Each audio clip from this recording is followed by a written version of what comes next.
Hi, Krista. Hi, friends. Hi, friends.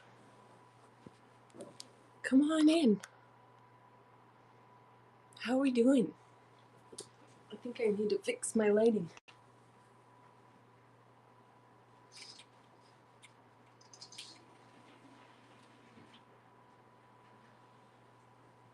Come on in. Hello, hello. Hi. How we doing? What's up, Bish? What's up? What, Grace? Good job. Wow. Gracie just finished a mermaid series she's been watching. And she's like very excited about it. Hi, Allie. Welcome. Come on in, guys. I just had a wonderful live last night and had a lot of people asking me questions in the live. And so I was like, I should just do a Q&A today to just help the people that are looking for help or who are interested in live reselling. Yesterday in my live, I kind of went into like my backstory and how I started reselling and kind of the intention behind it. And I had a lot of people who really resonated with it. We had 2 people join our coaching group, which is super cool. I was not expecting anything like that to happen. I was just kind of going on a tangent and talking about stuff. It was really good. Really, really good. I'll send you my numbers. But I have my water and we just laid JJ down. So I have a minute. Today JJ turns 2. So kind of crazy. That means I've been on Whatnot for 2 years. I know. I see that you drink your coffee out of a mason jar. I actually drink out of a water bottle, but I'm too lazy to go downstairs and get it. But I just wanted to kind of hop on here and talk to you guys about live reselling and kind of where you guys are at in your journey and just how if you guys need help or you just want to like hear about how I started, or if you guys have any questions, you can put them in the chat. Hi, Sam. How are you? What's up, baby? Okay, so Nixie and Serena left, and then there's only one of them left, and then these 2 girls came, and then this boy's gonna be transformed. Oh my goodness. Are you excited? Yes. She's watching this mermaid show. It's on Netflix and she is just thrilled about it. She wants to be a mermaid so bad. And I keep telling her it's not possible. She said, what if I pray about it? I'm like, no, baby. But how are you guys doing? How's it going? I just wanted to hop on and say hi and see if anyone wants any help or if you have any questions. Did you guys hear her? She was talking kind of quiet, but yesterday I kind of went over in my live how we started reselling and why, and just kind of like the overall undertone of everything that we've kind of been through, and it seemed like a lot of people resonated. I had 108 people listening to my story, so I was like, you know what, I'm gonna do a Q&A. We had 2 people join our coaching group, which is super cool. I was not expecting that. It was a little hard to like get back into the groove of selling items after kind of going on a tangent. Yeah, I'm excited about that. And yeah, Steven and I are actually working on the curriculum for our coaching group this week. We are going to try and get up all of the videos by Sunday. It'll be a stretch and definitely something we have to be disciplined about to make that happen, but we're going to try. Yes. How do I keep my motivation? I genuinely, Pris, I struggle with that too, especially if I'm like doing show after show after show. This is our only income, so I have to go live, or else like rent doesn't get paid or light bill doesn't get paid. So I kind of feel obligated to, but that also like leads into, hi Carolina, how are you? That also leads into like my burnout. But I think genuinely it's just like my love of being able to do it. I'm just so like grateful that this is my job, and I really, hi, how are you? Welcome, welcome. I'm just so grateful that this is my job, and like I can make my own schedule, and I think that really keeps me centered and like motivated to keep going. And also like to know that God's called us to serve this community and to just be like wholeheartedly wanting to help. Yeah, and just being grateful. I even though Pris, you were just telling me in a voice message, hi Daniela, like 2 days ago how grateful you were. So you can't need that much of a reminder. I'm preparing for my first show, but I'm terrified trying to figure out the shipping. Is it really difficult? Are you using post office packaging? Shop Love Vintage. I do use the post office packaging. It's free, and I use the priority flat rate feature on Whatnot. I would say that that's a really good option, especially if it's your first show. Or you could actually, scratch that. I would keep, um, man, I'm trying to remember the shipping settings if you don't use the priority flat rate. But I would recommend Shop Love Vintage going to Whatnot support. They have a whole video series on how to do the shipping, and that's going to be way more useful than me trying to like verbally teach you. Isn't it weird talking to yourself? I'm not a chatterbox, so afraid there will be a lot of silence. Yes. Um, I think in the beginning it's definitely a little strange because you don't really have an audience that you've built rapport with and built a relationship with. So I can totally see how that could be like daunting, especially if you're an introvert. Um, but once you start to understand that the people in the chat are actually watching you, and they want to conversate with you, it's a very social driven app. I think once you figure that out, it's a lot easier to like go into a room by yourself and want to sell clothes or whatever you want to sell. But Stephen will sometimes come into the room as I'm doing shipping, like bring me water or food or whatever. And he's like, I just think it's weird. Like I watch the show and I'm like, this is a party. Everything's going great. And he's like, I walk in the room and I'm like, this is weird. This is weird because there's no one else in there with me. So I totally, totally get that. My first show was mid-May. I came into your Q&A when I first started, and it helped so much. You're so welcome. I love that. Thank you for sharing that. That's awesome. You can do priority up to £5. Yes. Do you utilize the buy now during shows? If so, how do you get people to buy from there? I do not use the buy it now. I am like Millie, who used to be Millionaire Vintage. She is now Holy House on Whatnot. She uses the buy it now feature, and she gets people to buy from her buy it now like crazy. I think you just need like admirable items, like items that people want, or that are more on the pricey side, and you're gonna give them a deal. I think what happens when people come on to Whatnot, they think that this platform is like Poshmark or Etsy or Depop, where you are trying to get the most amount of earnings per item.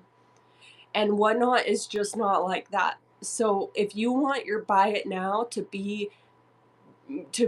purchases to be made in your buy it now, you're going to want to give them a steal where they're incentivized to buy. Someone asked me yesterday, do you have to do $1 starts in order to be successful?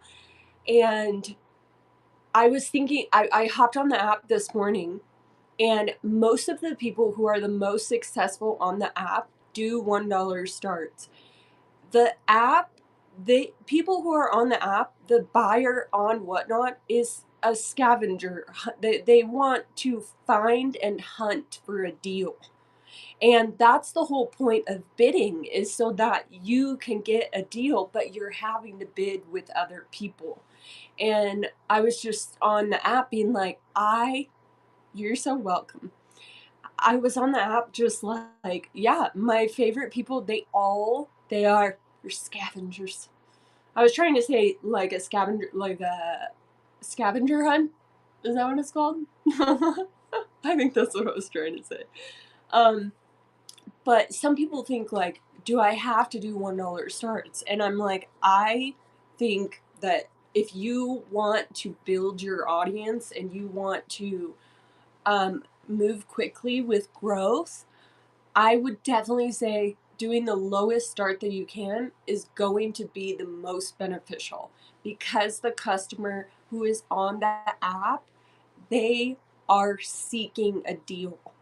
And I think one of the things that gets lost is people start selling on Poshmark and Etsy and Depop, and then they come to Whatnot and they're like, what happens if my item that will go for $50 on Poshmark sells for $3? And my husband would say, you to look at your business that way on Whatnot, um, you're not looking long term. You're looking short term, and long term is, how do I get a repeat customer, and how do I get my lifetime value of a customer to go up? So every time you get a reoccurring customer, they're spending more and more with you, and the lifetime value of that customer goes up. But if you're seeking to get $50 for a Free People set, I would say you're a traditional reseller and you should sell on other platforms. Hi, Casey. Um, but I think that's one of the hardest things about selling on Whatnot, is people come in with the mentality of, I just want to get the most out of every single item, instead of being like, I want to give a good deal for a low start and a low price to retain that customer. And if someone comes into your show and they get a Free People top for $1, they're gonna come back, because they're like, that's amazing. Where can you get a Free People top for $1? You can't even go to the thrift store and get it for $1. You can't even go to the bins. At least my bins, you can't get it for $1. So it's just like that mentality. Yeah, the mental shift is just realizing like, you're not playing the traditional reselling game, you're playing the live reseller game. And the live reseller game is, how do you get repeat customers to come back? And if you change your mentality around that, you're gonna have way more success than if you're just trying to get the most out of every single item. Yeah, I always come back when I get a steal, and more people will bid it up anyways. It's so true. Now, some people are like, what happens in the beginning when I have 3 people in my show and I'm doing $1 starts? That's how everyone has to start. That's how I had to start. I had to start with $1, and I had to suck, and I had to have 3 people in my show and make, yes, like, Priscilla, in a 6-month period, she was doing comma shows. Like, if you follow the formula that we teach in our coaching program, you're going to have success. There is a formula to live reselling, and my husband and I feel like we have a pretty good idea of what that formula entails. She was one of those 3. Carolina was definitely one of those 3. And she can probably remember when I had 3 people in my show and no one was buying. I know. It's so true. Yes. So Priscilla followed our formula, but also like I was saying last night, is you're not a product-based business. Yeah, I love that. I love that, to do a $5 start. Like, especially if you're like, okay, most of my cost of goods is $7. If you do a $5 start, yes, you're going to lose money. But every business in the beginning is never 100% profitable. It's just not, yes, it's about balance. And one thing that I noticed is someone asked me, do you lose money when you do $1 starts? Yes and no. Because while hi, how are you? I literally just mailed your kids package. I apologize. My shipping has been a little slow lately because of what's going on with my family, but I just mailed your package. Um, anyways, it all averages out. So say I sell 6 items for $1, but I sell 20 items for $5. If you average those out, I'm still making a really good profit. Why do you sell now always in contemporary categories?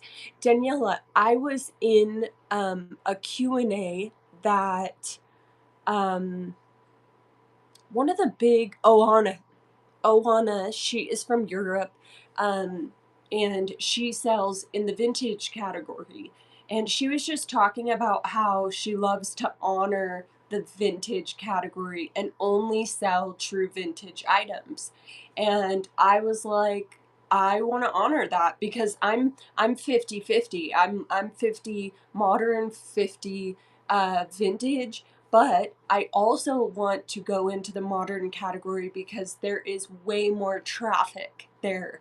In my vintage women shows, I will get about 34 to 3,600 views. My show last night, I got 7,100 views. So my viewership is way higher, and yeah, the traffic is way more curated for what it is that I'm selling. So I really enjoy doing the contemporary category because there's way more fish to be caught in that category than in true vintage, and I'm not a solely true vintage seller. I'm a mixture between the two, and I just want to honor the category. I don't want to claim, but the lady who runs the vintage category hit me up and she was like, "Hey, saw that you left the category. Are you planning on coming back?" I'm like, "No, I'm sorry."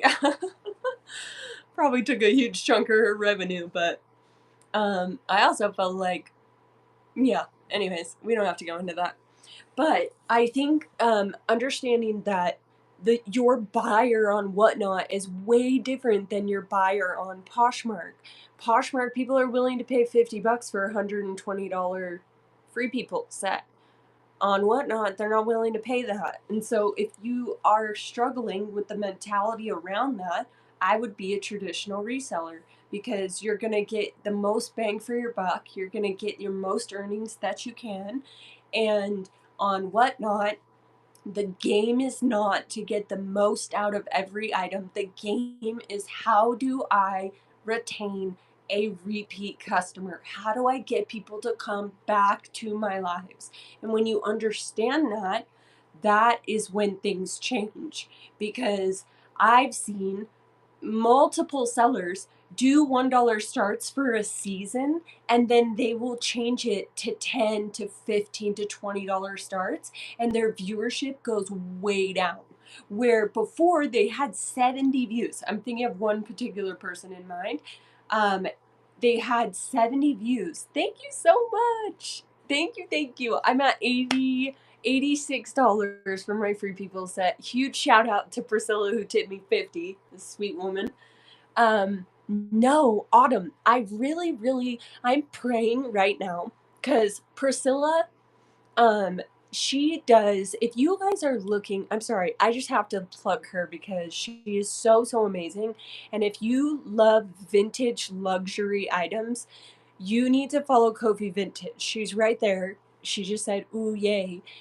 You need to follow her. All of her shows are $1 starts, and she's doing like Chanel, Gucci, YSL, these incredible brands for, she's starting them at $1. Friends, I'm talking like you're getting Cartier for $30. It's amazing. Please go follow her. She is incredible, and I just have to shamelessly plug her because she purchases overseas for these items. Let's go, Pris. let's go. And because she does that, I am like, there has to be another way for me to source vintage other than going to the bins, because I am at the bins from 9 a.m. to 6 p.m. for one show. So I can't even do, I can't go sourcing and then come home and do a show. I have to do a whole day of sourcing. The next day is show prep and then the show. And it just takes up so much of my time that I'm like, man, I have no idea how to get a vintage wholesaler or even how to go about that. But I'm definitely praying about how do I um, seek other opportunities for sourcing. But if I could buy pallets, I would. But I don't have the hookup for that. Drop your questions, you guys. I'm willing to answer any questions, whether you've started reselling, whether you are, on the fence, or just, I have just found that the number one thing on Whatnot is the mindset. Like, the mindset has to be there in order for you to be successful. I don't know where to start. I have some vintage and some thrifted items, but I feel like I don't know enough about the quality and its brands. Okay, so I would say to that, I'm gonna follow you, Autumn, that you don't necessarily have to know the value of the items that you have. You literally, that's what I'm saying, is like, the value on Whatnot is not the items. Okay? The value of Whatnot is you. People want to come back to your show because of you. They like, they don't care about the value of the item. Sure, it helps. It helps to have good items and it helps for you to know the types of items that you have, but it's also super valuable for you to just be like, I'm going to take these items that I have right now. I'm going to build however many shows you can do. If you're a new seller, my formula for becoming a new seller and gaining the skill set to become successful is to do 50 items, preload your store with measurements. Photos are optional, and you run your show in order. You start with item number 1 and you go all the way to 50 and you run each one for 10 seconds. If you are not at 1,000 sales, you should not veer off from that formula. But if I were you, Autumn, I would take the items that you have, build however many shows you can, and start them at $1. And you will start to learn the value of your items by who bids what up. So instead of asking yourself, like, or the internet, what is the value of these items? Ask your market, ask your people who are coming into your show, ask them I'm going to move over here. Ask them what they think the value is. Because if you ask them, they will tell you by bidding. Yes, she'll do $1 start shows to clear her rack. Yes, that's a really good point. And if I were a new seller, I would do 50 items, run from 1 to 50, all the items for 10 seconds, and do one giveaway in the beginning. Like, you don't know anything, and that's the thing, is everyone has all of this judgment around themselves about not having a lot of people in their show, or not making any sales, or I should be better than I am, when you shouldn't be better than you are, because you've never done this before, and neither has 85%, no, I mean, like 99% of America are not selling live. You know what I mean? It's like such a small percentage. So to like hold yourself accountable for a skill set that you don't have yet is so cruel to yourself. But if you can afford to do between a $1 and $5 start, I would do that. Because 50 items is like an hour and 30 minutes. It's enough items for people to receive the longevity of your show and to enjoy you as a seller. And it's not too overwhelming for you to be able to consistently do it. So I just feel like 50 items is good. I sell like 100. Last night I sold 170 items. So you can bump that up as much as you want, but like I would 100% um, do as low of a start as you can, and just run that formula, you know? Let me see what you guys are saying. Live selling value is different than traditional reselling value. Yes, it's all about the customer base you acquire. Carolina, I freaking love you. Way to go. That's awesome. I'm so nervous for my first show. Do you have any tips for beating stage fright? Yes. Record yourself. Don't go live. Just turn your camera on, put it in the whatever your phone stand is, turn the light on and record yourself and practice doing a show.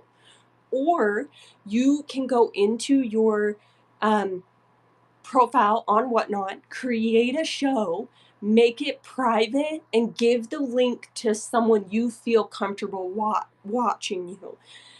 Whether it be your mom, your husband, your boyfriend, like whoever you feel the most comfortable with, give them the link to the live and practice going live. Practice the app.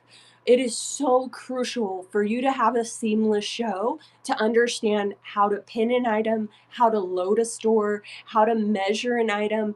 And the reason why I think it's so valuable to preload your store if you're a beginner is you learn the weight of items. So later on, you can go and do mystery pulls, and you can do what I do, which is estimate the weight, and you can move quickly. But to preload is super important when you're just starting out. You have to understand how to build your store and how to run a show seamlessly. Let me see. Sometimes my iPad will like move around. What is the best time to do shows? Leah, I think that depends on what you're selling. I sell vintage women's, modern and vintage women's. I love to do it at night. My type of energy, who I am, the type of show that I have found more success at night. Now, Priscilla, um, she does her shows in the morning, but her personality is super upbeat. She has like the most beautiful singing voice. Like she's just good in the morning, and she vibes with the energy of what her market is wanting, and they like to come to her show in the morning. They freaking wake up and they just buy luxury all morning long. It's amazing. So I think it depends on what you're selling. Um, so if you're selling like kids, I would suggest doing it in the morning or test it. Be like, for 3 weeks, I'm going to do a show every Wednesday in the morning. And then the next 3 weeks, be like, okay, I'm going to try it in the evening. It's kind of like test it and see what happens. All it takes is that right buyer to be in your show. It doesn't matter if you have 5 people or 100. Yes, I tell this story all the time. When I first started out, Carolina may have even been in this show, but when I first started out, I pulled out all my bangers, all of my inventory from my reselling business. I had 7,200 items, and I sold at least 6,000 of them on Whatnot for $1. Not for $1 start. Not all of them went for $1. Um, but one of my very first shows, I did over 800, or maybe it was 600. I'll have to ask my husband. He's way better at knowing these things. And I had literally 4 people in my live, and I had 2 girls who were bidding against each other. Some of these items went up to $80. I had 4 people, and 2 people were bidding. So, ooh, my Rolo labels came. I love you. So don't think that this viewer count determines your success, because it doesn't. Whoever said that, that's a really good point. Runs to preload of inventory. How do you feel about sudden death as a new seller? I would say let the clock run. As a new seller, I would say let the clock run. And if you guys have been to my show, I do what's called rapid fire. And this is just a term that I coined. I don't even know where it came from. But essentially, I'll go through my whole rack. Whatever does not sell, I will do rapid fire, meaning I will run each item for 10 seconds and then I will turn on sudden death when I run it a second time. And the reason why I do that is because I love to, I've already showed these items, so I'm not super particularly excited to re-show them. And I just kind of want to move the momentum along towards the end of my show. But I would definitely say to let the clock run and do 10 seconds. 7 seconds is too short, especially if people are new to the app. They don't understand like what's happening. I would say 10 seconds is like a good chunk of time for them to see the value of the item and to be able to purchase. Thank you for this. My anxiety is crazy and it's nice to have reassurance. Of course, Allison, anytime. Anytime. I have 10,000 items sold, but got not lots of people when I go live because I make a 2-month break consistently and so important. Amen. 170 your stamina, lady. Thank you. What's crazy is I was live for 7 hours and 38 minutes last night.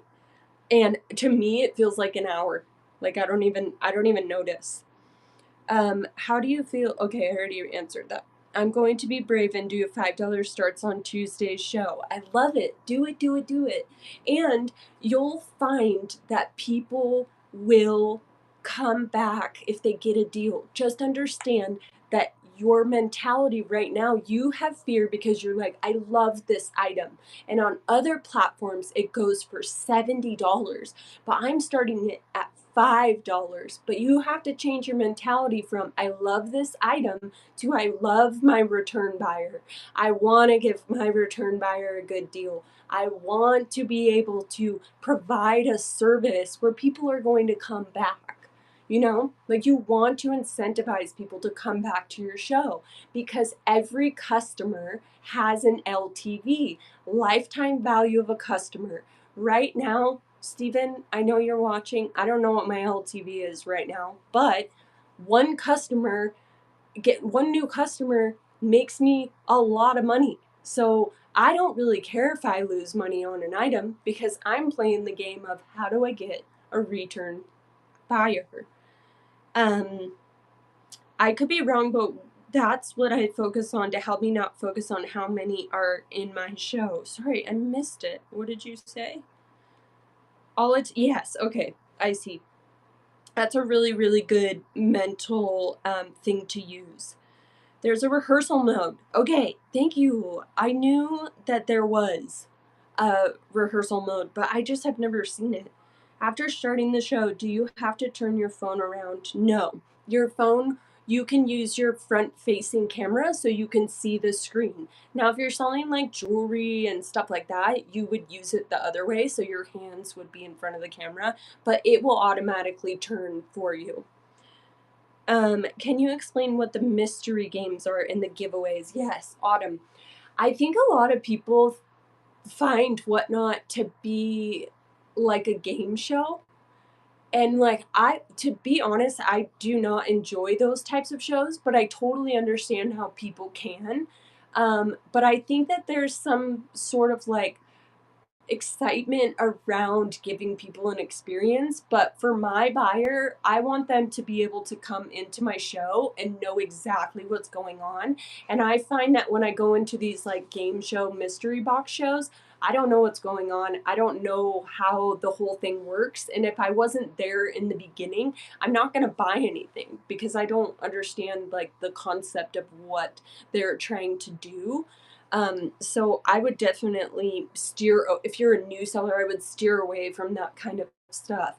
The reason why is because you have to learn your system of selling. Like if you're going live and you don't have a formula to follow, like if you guys have come to my show, you know I take the item off the rack, I tell you a little bit about it, how much I love it, and then I show you the tag, I tell you the size, I give you the material, then I pull the item back, and then I show you the back, like then I'll try it on. I have a step-by-step process. I'm not just going through my items just randomly and not providing you with the information you need to be able to make this sell. I'm trying afternoon because evenings I'm usually so tired and low energy. That's another thing is like be mindful of yourself, you know, like what time of day are you most excited? And also women have to think about their cycle. Like Priscilla has like given me so much like insight into the rhythms of my menstrual cycle and the rhythms of what my body feels like the week before, the week after. And so understanding those nuances as well as if you have a family, like you got to find those times where it's suitable for everyone. I've never been called upbeat, but I love that, and it means a lot. You're welcome. What do you mean? You're like dancing and singing your whole show. And then every time I get off your show, I'm like, Dr. Pepper, Dr. Pepper, Dr. Pepper. Sometimes I'll wake up at night and that stuff is in my head. I'm just like, oh man. Yesterday I had the Dixie Chicks in my head. Marianne and wanna word of best of friends. Like just playing in my head over and over. If you guys don't go to Priscilla's show, you need to because her playlist is epic. My first show is Saturday. Can you advise on how to keep this sales organized? Do you put a number sticker on the clothes or a hanger, or is there a better way? Yes, I would. Um, if this is your first show, I would recommend loading your store and numbering each item 1 through 50. I would say 50 items is a good amount. It's long enough for you to have a decent experience, and if it's not going as well as you want, make sure your controllable win is running the whole rack. So I would number your items 1 through 50, and I would, you can, whether you want to use a sticker, whether you want to use the actual live reseller, like little tags with the numbers on it. But if the item sells, just leave the sticker number on there and have 2 racks. Have your sold rack, meaning if it's sold, you're going to put it on that rack. If the item didn't sell, or the items you're going to show are on another rack. So you can keep those separate and you'll know. So when you do your labels and you're doing shipping, it's going to say item number 1, Free People sweater, size small. And you're going to be like, oh, item number 1, there's a number on the item. I'm going to go get it. And they also take video receipts, y'all. Video receipts are so valuable. Sometimes they don't line up. Be aware if the customer's payment doesn't go through, it will not take a video receipt until the payment goes through. And you may have moved on to a new item and it will have taken a photo of whatever item you were showing at that time. So just be aware that video receipts are not always a good way to ensure that shipping goes flawlessly. I would use a number system and use the video receipt. Don't pull the item out from in front of the camera until it says the purchase has gone through. You'll see a little logo up at the top, a little notification that will say so-and-so's purchase went through. Then take the item out of the screen. But if you take it too quickly, it's going to take a screenshot and you're not going to know what the item is. But I have my sales rack being like the items I'm going to sell, and then I have my sold rack. So making sure you have your area set up for you to have a successful live is really, really important. I hope that was helpful. And that one time Tactical Kitty Cat and I were buying everything. Yes. I remember being like, she's so tactical. She's so tactical. I think I made a mistake that happened ASTA time. Oh, and didn't know how to change that. I don't know how to change that. That's a really good question. Whatnot support, you guys, is incredible. If you guys are like, I don't know how to do shipping, I don't know how to use the app, go to Whatnot support, and they have a whole catalog of videos on how to run the app, and it's super, super valuable. Like, I have learned so much. Do you have to turn your phone around to run the show or leave? No. You can leave it on selfie mode. You can choose. You can choose whatever one you want to use. Yes, bring the goods for the people. Amen. I saw one that seemed more like gambling. Yeah, I'm not a big fan of those types of shows, and like I'm not hating on them. Like, make that money, do what you need to do. I think they are trying to get more followers, like you said, to draw in customers in the long run. Reminds me of gambling. Not really a fan. Yeah, me neither. I hear sellers can sometimes get bad reviews if the buyers end up with something they don't like during mystery shows. Ooh, I have heard of that as well. Um, yeah, I've heard of people not following through with what the ceiling is and what the bottom is, and yeah, not really receiving things that they like. But that's kind of the gamble. I rewatch all my live shows while packaging to see what I can improve on. Let's go. Nope, that's not goofy. I watch every single one of my lives back, and I take notes, and so many small improvements have been made from me rewatching my lives. Um, After a while, like, we have what's called a show journal in our school program, in our coaching group, and I used to do that for a really long time. I used to do a show journal for every show, but once I realized that it was just a mindset, that the show journal was just a mindset, I just applied that mindset to every show. No, you're not goofy at all. Are you kidding me? There are people in our group they're like terrified to watch their lives. And I'm like, but that's where all the value is. That's where you're going to get the most feedback. And I like asked Steven, as soon as my show is over, like the first thing I want to do is rewatch it. One, because I really enjoy going live. I really enjoy my community. Um, but I'm also just like, okay, I am learning so much about vocal tonality and whether I'm shouting at the camera, or like if I move my stand too far out of the screen, or you'll just notice things that are extremely valuable um, to when you rewatch your live. I don't think that's weird at all. I think that's awesome. Dr. Peppa, how can I show 50 items without taking and uploading photos of each? Um, Same price. How can I show 50 items without taking and uploading photos? You have to add them through Quick Add. There is a Quick Add feature that will allow you to add items without having to upload photos. When you go to your store and you click it, and then you click this button right here, this is Quick Add. So it will not require you to have to upload a photo for whatever you're trying to do. Thank you for sharing my life, Jess. Can you explain your step-by-step for shipping and where you get your bags? Yes, Autumn. If you click on the show notes, and you will see my Instagram handle. You're so welcome, Posh Boutique. Um, you will see in my Instagram bio a link that is my Amazon storefront. All of the items that I use in my store or in my shows, my poly bags, my steamer, my racks, my lighting, all of that is in my Amazon storefront, and you can go literally purchase the same ones.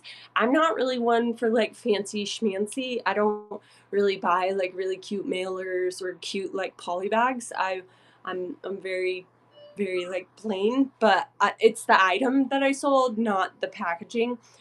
So I really, really enjoy it. Thank you so much, Posh Boutique. Thank you, thank you.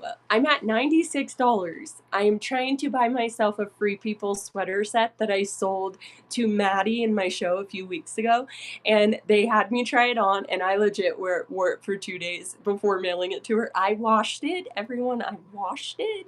I just was like, I need one of these. So that is going to help me purchase that for my fall wardrobe. So thank you, Autumn. Thank you so much.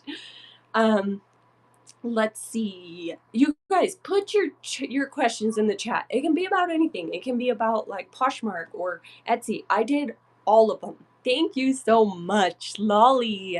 Thank you. I love seeing you in Priscilla's shows, especially because I can tell Priscilla really likes you because she just gets so happy when you purchase things.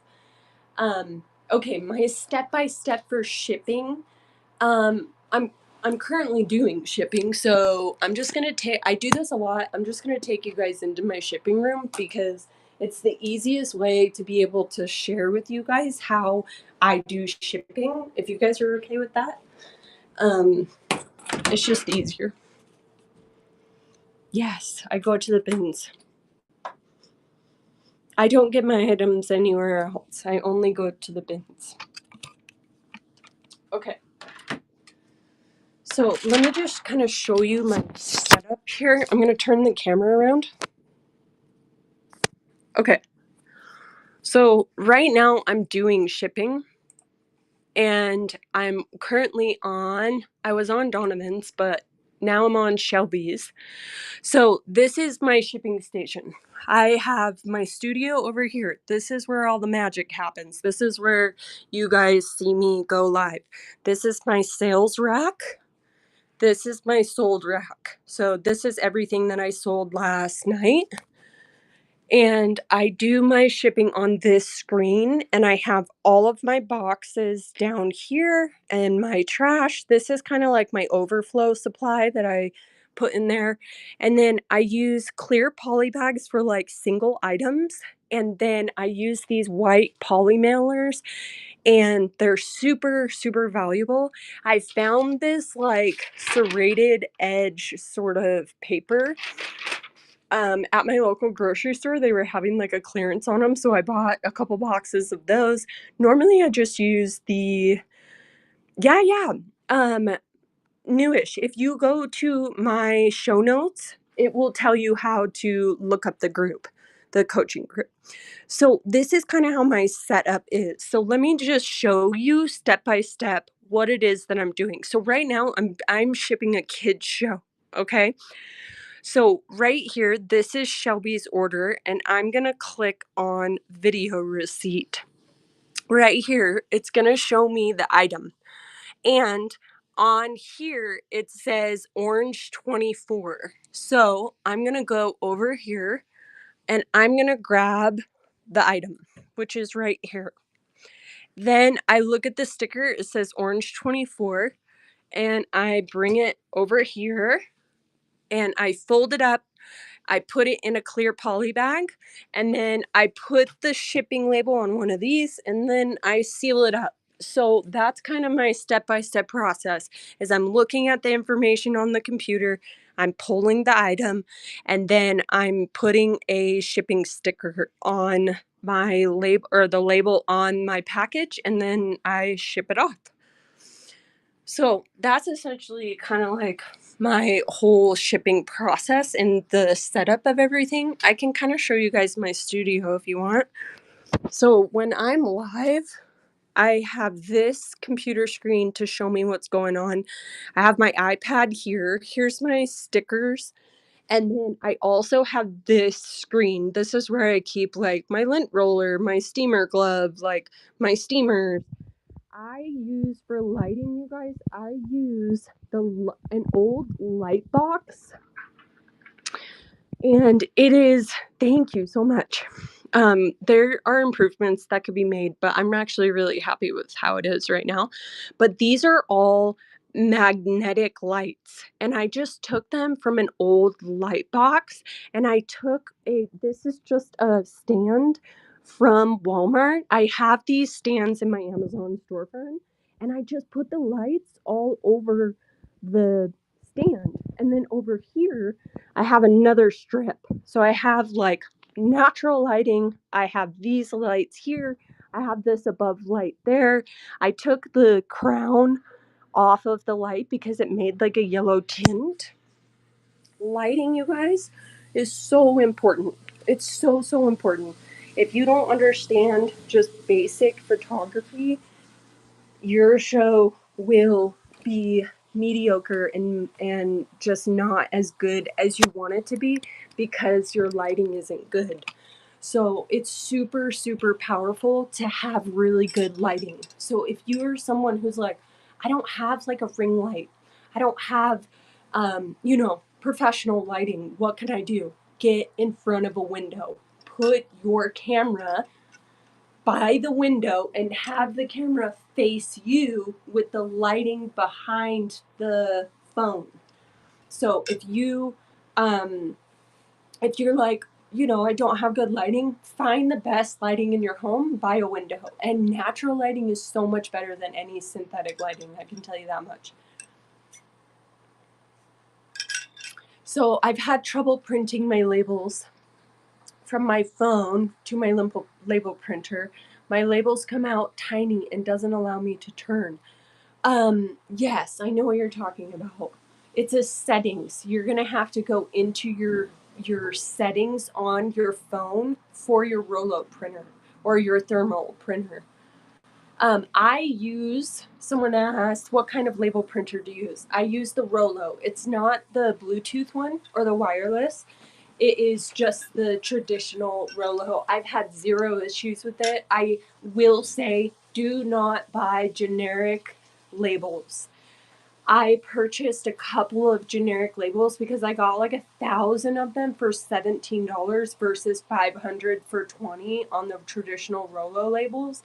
And I was like, this is awesome. And all of a sudden, all of this serrated edge had little microfibers, and all of those microfibers started to build up in my Rollo. So don't skip on the cheap labels. Get the good stuff. Are you able to see video receipt of each item sold, or is it just a picture receipt? Yes, it's a video receipt. So, but you have to be aware of the timing of how that video receipt is taken. You have to understand that the video receipt will not clip a video or a picture unless you keep the item up there long enough until it says so and so's purchase went through. And if you're a new seller and you've never seen that notification, when you get your first sale, you will see a little notification come up in your live that will say, hey, this purchase went through. And when you see that, you can take your item off. If you notice, I will sometimes leave my item up there for even a little bit longer because the video receipts are so valuable to me because my shipping process goes so much faster. So good to know. You're so welcome. Oh my goodness, Ray, I love that.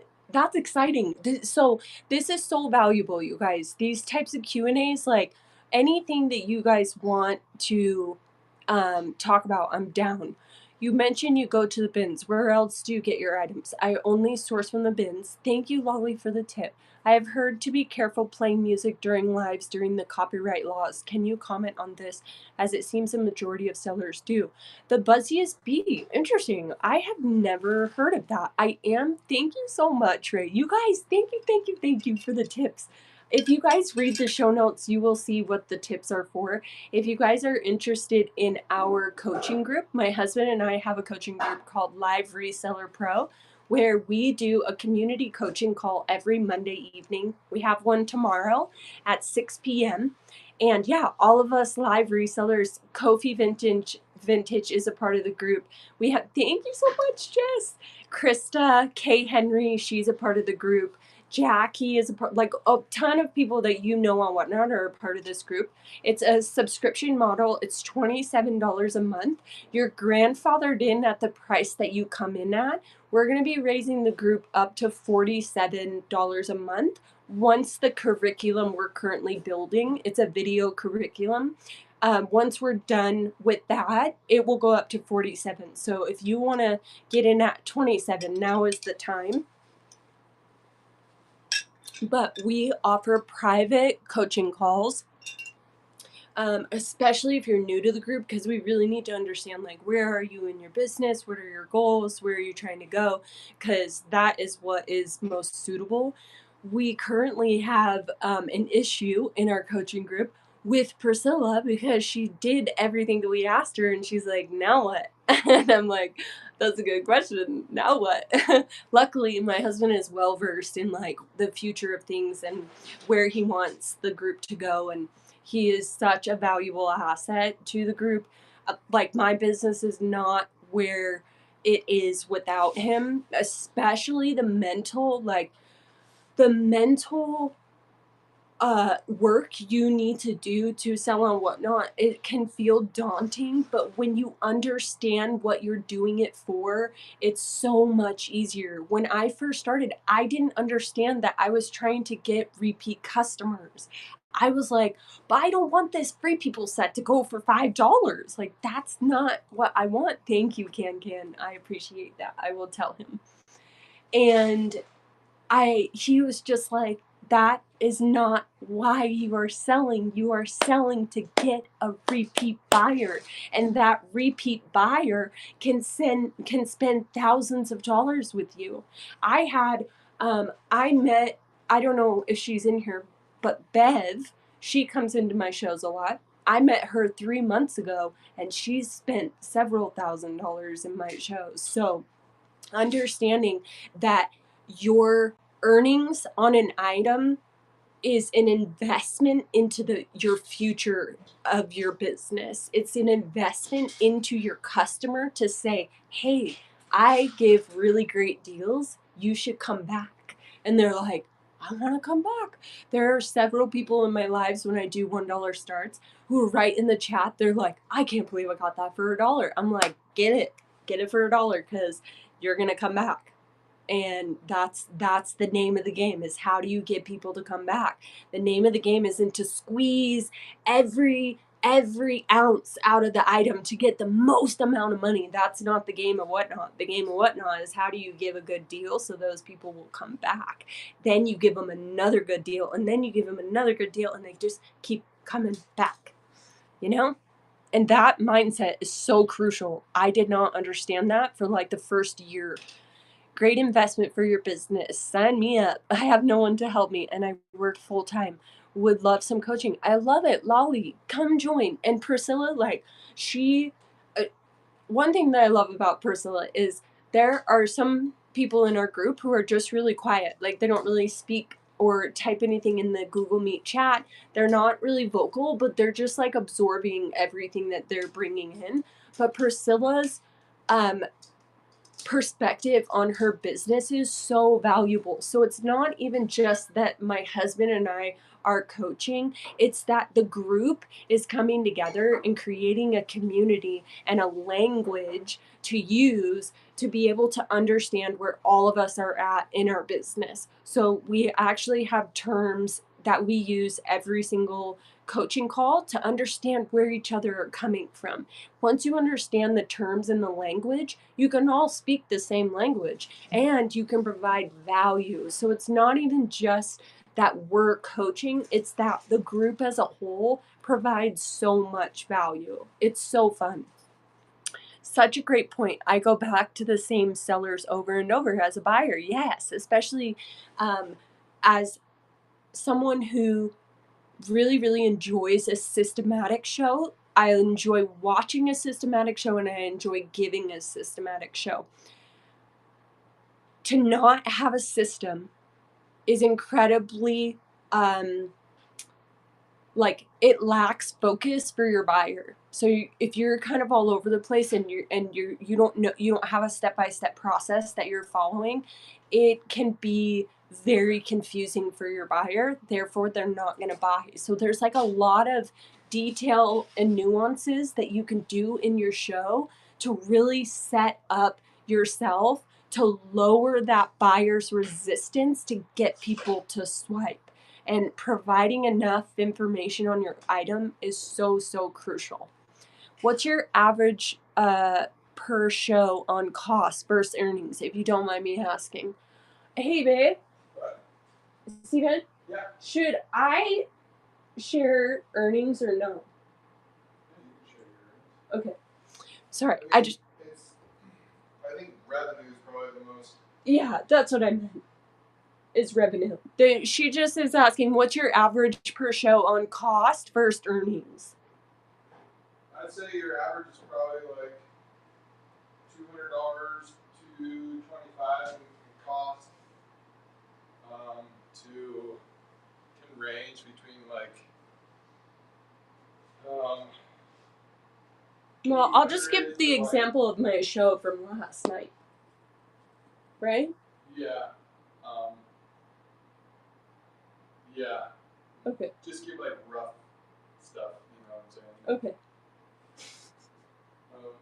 You understand. I swear, he's way more eloquent on our coaching calls. I just wanted to know if I could share my numbers, but essentially, yeah, I don't really care. You can know my numbers. It's not that big of a deal. So yesterday I spent almost $200 on inventory, and More than that. it was? Yep. It was like 220, I'd say. Okay, $220 on inventory, and this is all from the bins. I'm purchasing linen separately and clothing separately, so I get those differentiating rates. And I spent $220, and yesterday's show in revenue I made $13.51. So that's pretty good margins. I believe I would have made more had I not gone off on a tangent about the school group and talking about my reselling journey. But sometimes the Lord's like, it's not about the money, it's about the value that you give the customer base you are serving. And we got 2 people to come into our coaching group yesterday. So I was like, well, that's a win. So I was pretty stoked about that. Yes, I love it. Join. Does your curriculum for brand new starters? Yes. It does not cover sourcing how to, but it gives you ideas on how to be creative with sourcing. If you are trying to like learn brands and you're trying to understand like what items to source, one piece of advice I would give is if you don't like the item or you don't see the value in the item, don't pick it up. Just because it's an Anthro brand doesn't mean that it's going to sell well in your show. If you guys have watched me long enough, you know I pick up whatever I like. I don't care about brand. I don't care about size. I don't care about if it's vintage, if it's not vintage. I really, really enjoy giving a show where I love every item because you're essentially the one that's going to be selling it. No one else is going to be selling your item. So you need to be like passionate about what it is that you're selling. The coaching class. Does that mean it's not a product-based business? Yes. No. You didn't know that? I thought it was all about the product. Oh, no, it's not. It has to do with the seller and the service that they provide. But yes, if you're looking on how to source, we can definitely set up like a private coaching call, or you can even jump on the group call if you join the group, and we can talk about it there. I think we have 23 members. 2 of them. What? We have more, somewhere in the 20s. We have over 20 people in our coaching group, and all of them source differently. Priscilla sources overseas. We have a Katie who sources in the traditional Goodwill. We have people who source from the bins. We also have people who drive 3 hours to go to their bins. Like, if there's a will, there is a way to do the sourcing. The coaching group, Autumn, click the show notes. Let me see what I have written. Want to join our live reseller pro group? Go to my Instagram, and my Instagram handle is in the show notes, and then click the link in my bio. It says school group. School is spelled SKOOL. Okay, it's not, and it's like a social media platform. So it's very much like Facebook, where you can post things, you can post questions, you can post videos. And yeah, it's a really, really easy app to use. It's not difficult. So be sure to just click the link in my bio in my Instagram. And my Instagram handle is literally the same handle as Making Grace Vintage on here. I've always wanted to own a secondhand store. I'm studying on this. Where is your group? Amanda, I hope that you heard me. It's in the show notes. You mean like running your rack and not skipping around? Yes, Jana. So, when I first started, story time, when I first started, I was getting wrecked. because I did not have the right mindset. I would go downstairs where all of my 7,600 items were hanging up, and I would go live for several hours, and I would come upstairs so defeated. And my husband would be like, "What are you so defeated about? You did great. You sold 30 items and you were live for 6 hours. Like, what are you so upset about?" And I was just like, I was expecting more people to come. I was expecting to earn more. And I remember him being like, "We have to change this because you can't control either of those things. You can't control what an item sells for, if it sells, and you can't control how many people are in your show. So why are you going to base the value and why are you going to base your judgment around how you felt it went around two factors you can't even control?" So my husband taught me of controllable wins.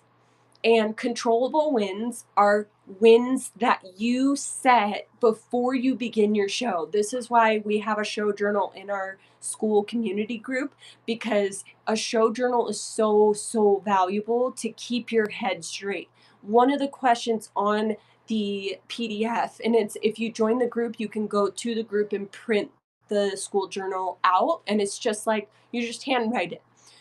And one of the questions is, what are your controllable wins? Meaning, what are the things that you are going to be able to control and be like, it's a win if I did that. So, Jana, running the rack from 1 to 50 and running them in order for 10 seconds with a preloaded store, that's a controllable win. You're going to say, "This is my first live. My controllable win is to run every item in order for 50 seconds and preload my store with measurements. If I did that, I won." Instead of being like, "I want 60 people in here and there's only 52."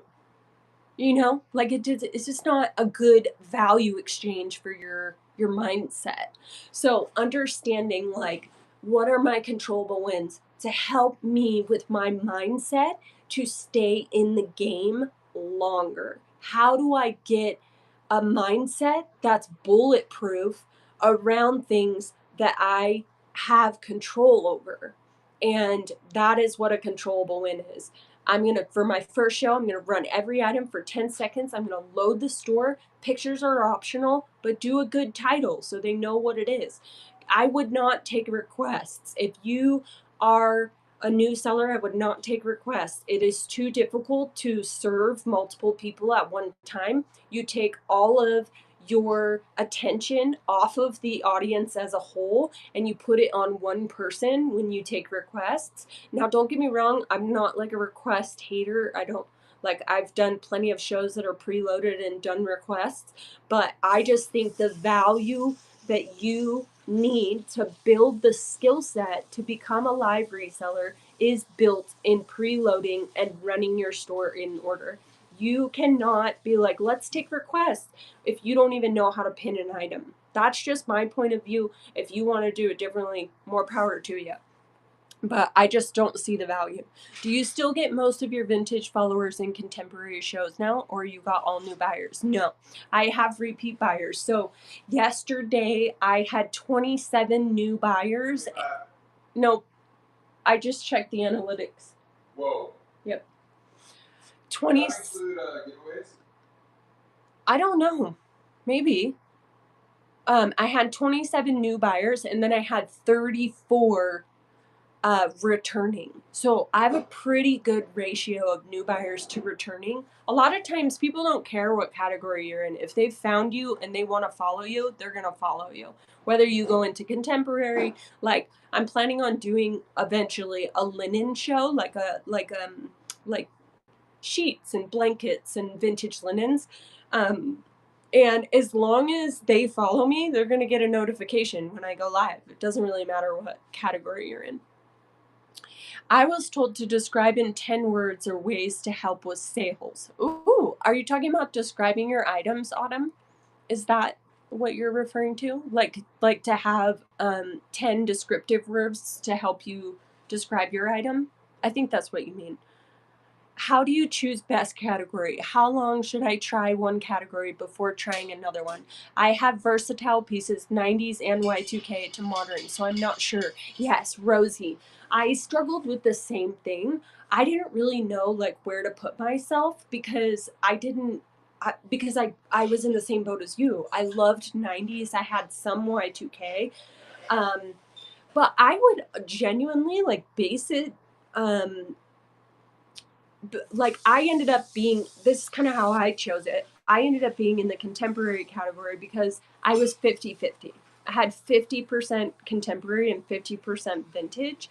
And I wanted to honor the true vintage category. I didn't want to go live and be like, here's Zara, here's Gap, here's, all these modern brands. So I just essentially was like, I'm going to go contemporary. If you go contemporary and you're a new seller, one thing you need to keep in mind is you need to understand that the pool for sellers is way bigger. Meaning, instead of like in true vintage where you're going to have maybe 6 to 10 people live at one time, in contemporary you're going to have anywhere from 20 to like 50 people live at the same time. So that is one thing to keep in mind. One thing that really kind of set my foundation was that I started in true vintage, and I built my viewership, my buyers in that category. And to be honest, I kind of outgrew it. So my viewership never really went above 70. Yesterday, I had over 111 people in my show, so I have a lot more growth in the contemporary. But if you're just starting out, I would focus on true vintage. It's a wonderful, wonderful category to be in. You can do an exceptional amount of growth, and you're not going to be competing with as many sellers. So you can look at categories that way, like what categories are not oversaturated and how can I get myself to the top without having to like jump over 50 people, you know?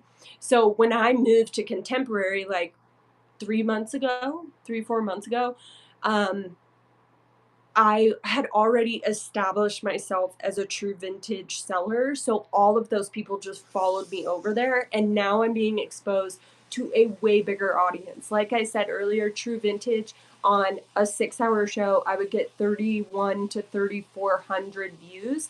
Last night I got 7,100. So there is advantages to each category, and there's also disadvantages. So whatever your hot desires. When you say the bins, what does that mean? Leah, so I shop at the Goodwill outlets. It's a pay by the pound clothing thrift store, and all of the clothes are just thrown into these massive bins on wheels.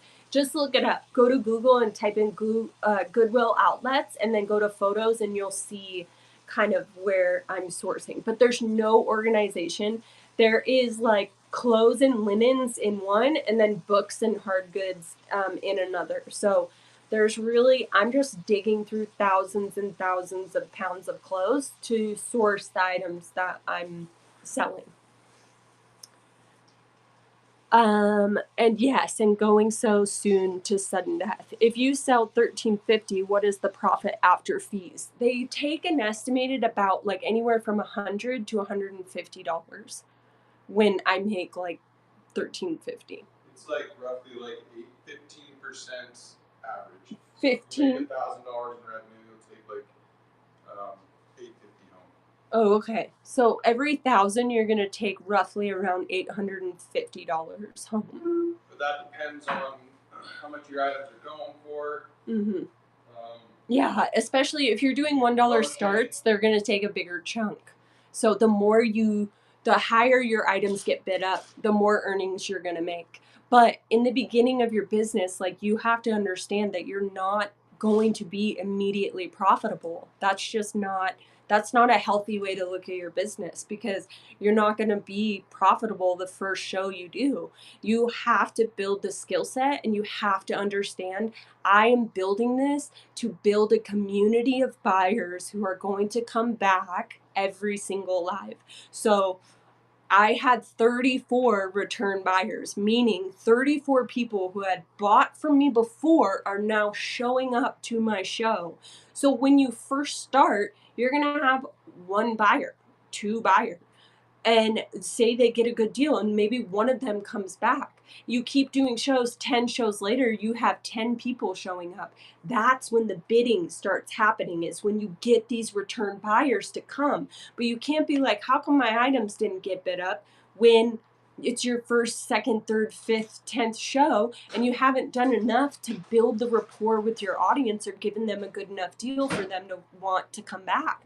I literally have seen people destroy their viewership count because they don't stick with a low start. They'll do low starts for a week and it will be so amazing. Their business will take off and then all of a sudden they will return back to $8 starts, $10 starts, $15 starts. Whatnot audience is not looking for those starts. They're looking for $1 to $5.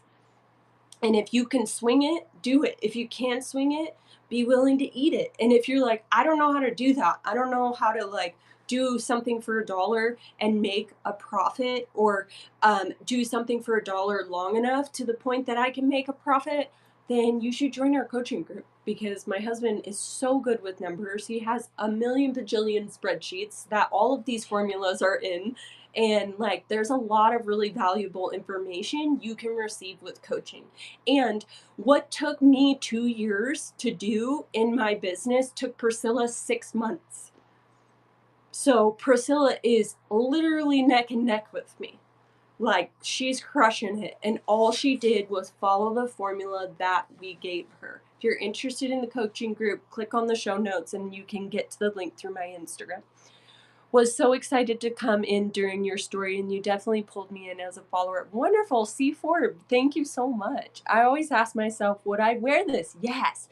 And that's another really cool thing, you guys, is like, if you're comfortable with trying things on, do it. Like, Priscilla can't try things on because she's a 2X, you know, it's hard for her to try things on. But her business is based on scarves, wallets, purses, and necklaces. And she tries those things on.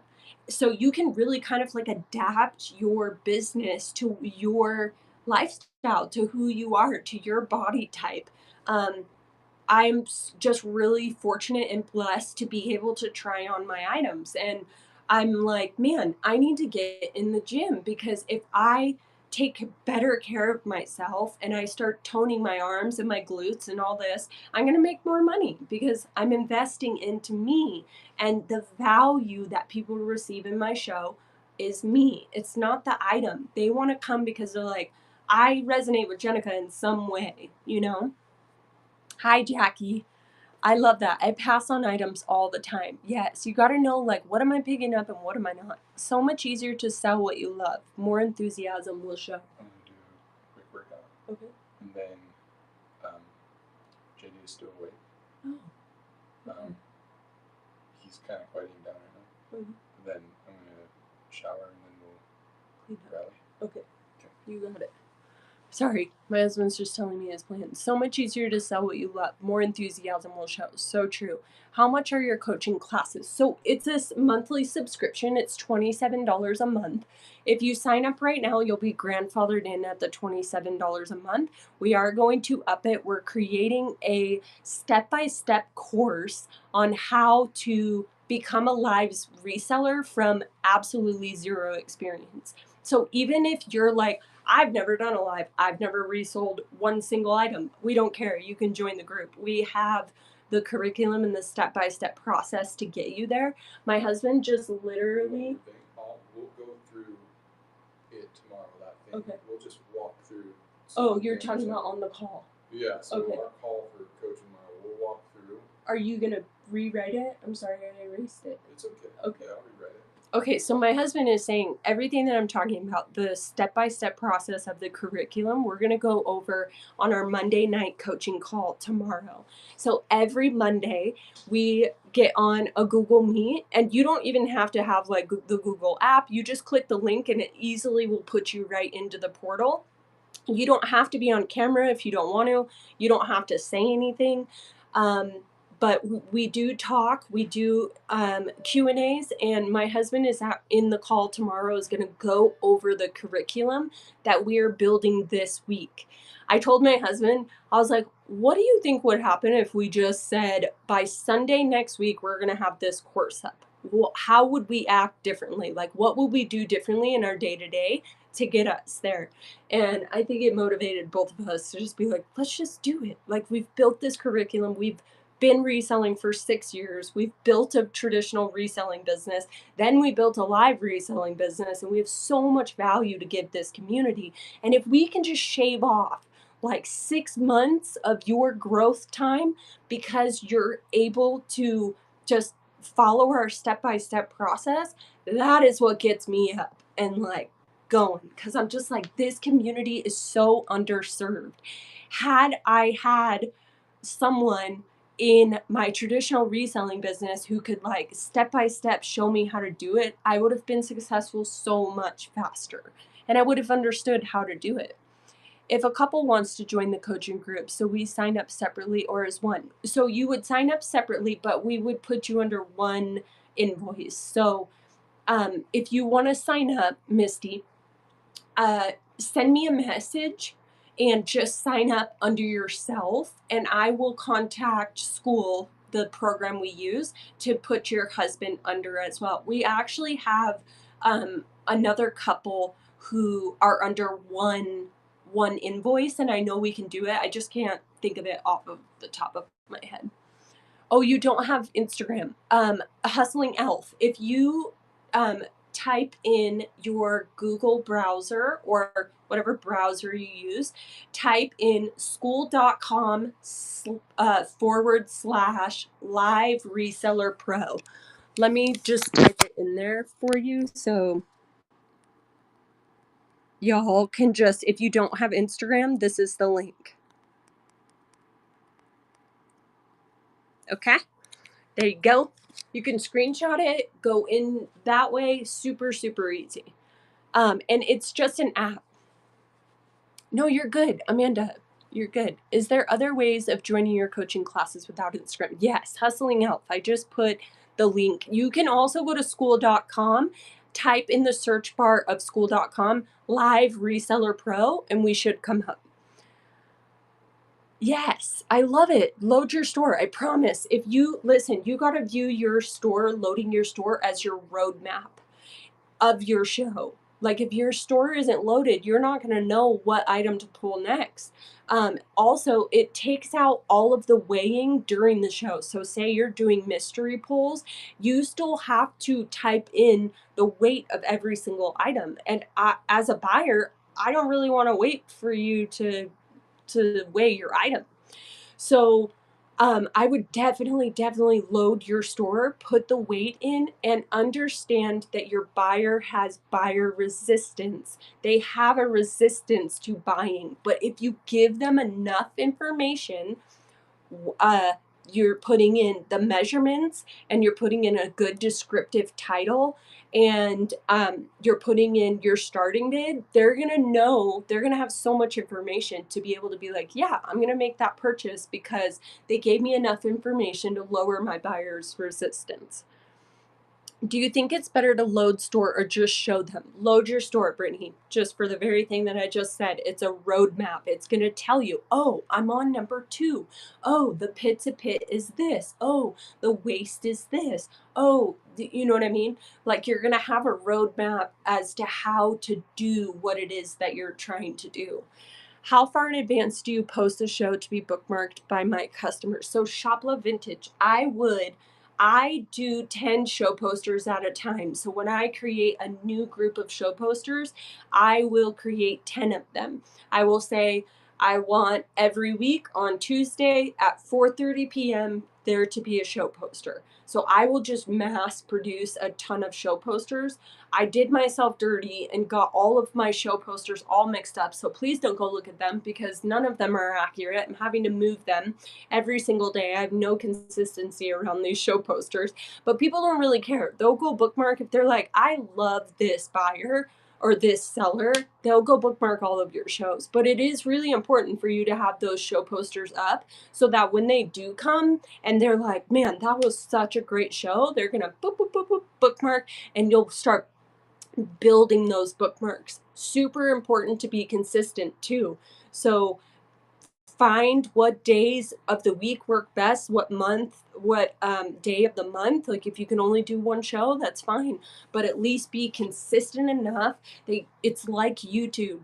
They want to know, if you are a subscriber to a channel, you want to know when the new video is coming up. It's the same thing. When is the new live coming up? And having that consistently there is so valuable for your buyer. That was my first show mistake. I was everywhere. Yes. View loading your store as your roadmap. Start at number 1, work your way all the way to 50, run every item for 10 seconds, and then at the end, go over everything again, running it for 10 seconds and doing sudden death. So you can kind of like build that momentum at the end so you're not having to sit and wait for bids to go through. Yeah, I stopped putting requests welcome in my show notes. Yes, as soon as you start to give the audience your, as soon as you, like, you have to understand your show, you are the authority in your show. And I realized when I took requests, I transferred the authority of my show to one singular request and one singular buyer.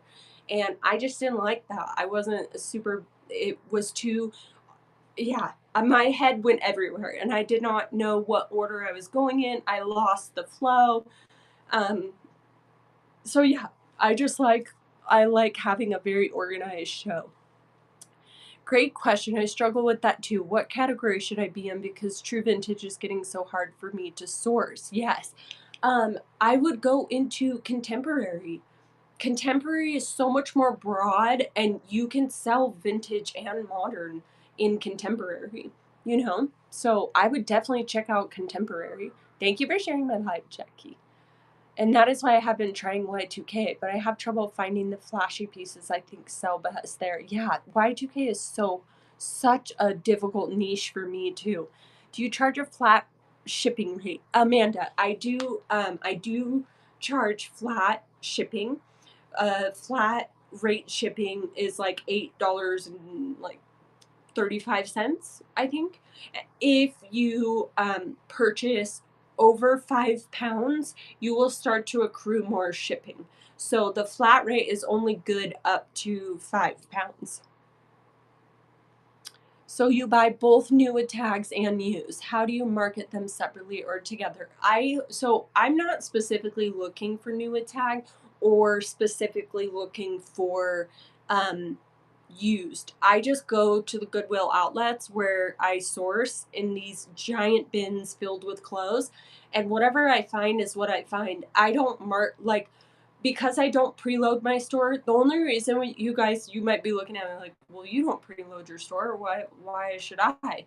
The only reason why I don't preload my store is because I've built the skill set to be able to go live and not have to do so. Like, I already put in the work to be able to know how to run a show, how to do mystery pulls. So I don't, if it's new with tags, I'm just like, it's new with tag. But most of the time, I mean, I would say like out of 170 items, like 3 pieces were new with tag last night. So I don't even advertise for like if it's used or if it's new with tag. Sometimes people do come in and they're like, are these used or new with tag? And I'll just answer their question. Can I make enough doing Whatnot part-time? Yeah, Jana, I support my family of 6 on Whatnot. That's all that we do. We don't have any other income besides school. But school's like a couple $100 a month. It's helpful, and we do plan to grow the school community, but it's not bringing in enough to be able to support our family. But I do Whatnot full-time. My husband is full-time in the business with me, and he left his job in October of last year. So he's almost been out of his corporate job for a year, which is so cool. Do you wash things after showing them on or just as is after? I feel conflicted even though everyone should wash them. Autumn, I don't wash my items. I don't have time. There's no way that I can wash every item and go live as much as I am. I just let people know you need to wash them. I'm taking them straight from Goodwill. I'm bringing them home. I do steam every single item, so there is some like sanitary aspects to that. But I don't wash them unless I'm like I gotta get a stain out. That's the only time I will wash an item is if it has a stain and needs to be washed. I let all of my customers know like this is from Goodwill, please wash your items. And most people don't wash their items. I wouldn't put that expectation on yourself. Yes, the link I'm gonna put the school community link in the chat again. I'll just put it as an announcement because so many of you are asking. So this is the link for it.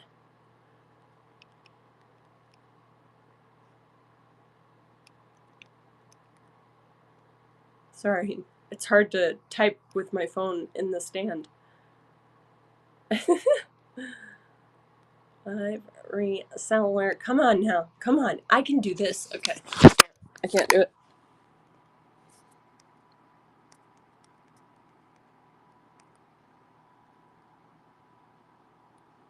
Okay. That is the school community. Okay. And if the link doesn't work, just go to school.com and type it in. You know what I mean, Chicken Bane? Sorry, I lost my spot. Yes, okay, I put the link in. Can I pay under a certain card now and do a different card month to month? Yeah, totally. So the app is super easy. Under your profile, you'll just click the 3 little dots and then a little title will come up like this bar title and you just click payment. You can put whatever payment, take whatever payment off, put a new card on, whatever you got to do. What time are our coaching calls on Monday, Eastern Standard Time? It would be we start at 6, so it would be 8 p.m. York time. It would be 6 p.m. Mountain Standard Time. Thank you, Maddie.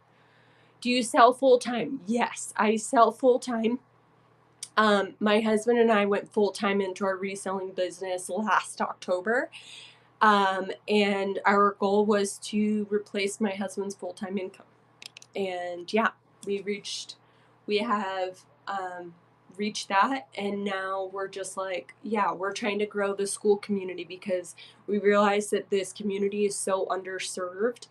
And yeah, we just really enjoy being teachers and coaching, and there's like nothing better than taking someone who has never sold an item in their life to starting a business and watching it grow. It's been really, really rewarding. And it's made me realize like this is who I'm supposed to be serving. Hi, JC. Hello, hello. What styles do you look for? I just love anything that catches my eye. Like if now that I'm trying things on, I will source things where I'm like, this will look good on, so it doesn't even have to necessarily be cute on a hanger, just as long as I can sell it on. I really enjoy doing it that way. I love modern brands, like I love Anthropologie brands, so I will always pick those up. Granted, I don't always pick up Anthro if it's kind of like a boring style or kind of just like not a style that everyone's gonna like. I am kind of picky in that way, but I would say like just pick up what you like because you're the one that's gonna be selling it. What items do you feel sell the best for you, women's or children's?